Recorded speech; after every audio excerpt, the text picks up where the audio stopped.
Ga jerin ƙasashe guda 10 nahiyar tamu ta Afirka da suka fi yawan lauyoyi. A lamba na 10 muna da ƙasar Uganda, inda fa lauyoyi a wannan ƙasar na Uganda sun haura aƙalla 1,000 har 8,000. Kana a lamba na 9 muna da ƙasar Ethiopia. Wannan ƙasar ta Ethiopia ƙasa ne da akwai lauyoyi da yawa, inda lauyoyi sun kai aƙalla 9,000 har da 700.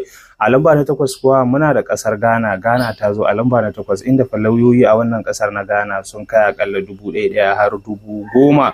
Sai kuma a lamba na 7 muna da ƙasar Tunisia. Tunisia ta zo a lamba na 7, inda fa wannan ƙasar na Tunisia akwai lauyoyin da sun haura aƙalla 1,000 har 12,000. A lamba na 6 kuwa muna da ƙasar Algeria. Algeria ƙasa ne da akwai lauyoyi fiye da duk yanda kake zato, inda lauyoyi a wannan ƙasar na Algeria sun kai aƙalla 1,000 har 15,000.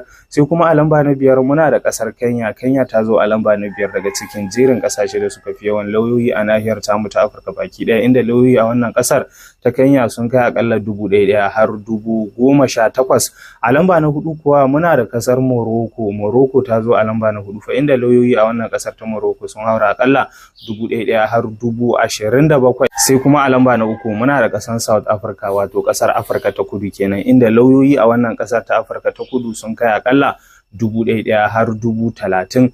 A lamba na 2 kuwa muna da ƙasar Egypt. Ni na yi mamakin lauyoyi da ke wannan ƙasar na Egypt, domin sun yi yawa da yawa, inda fa lauyoyi a wannan ƙasar na Egypt sun kai aƙalla 1,000 har 120. Sai daga ƙarshe a lamba na 1 ƙasar da ta fi kowane ƙasashe yawan lauyoyi a nahiyar tamu ta Afirka baki ɗaya ita ce ƙasar Najeriya, inda lauyoyi a wannan ƙasar na Najeriya sun haura aƙalla 100,000 har da 50.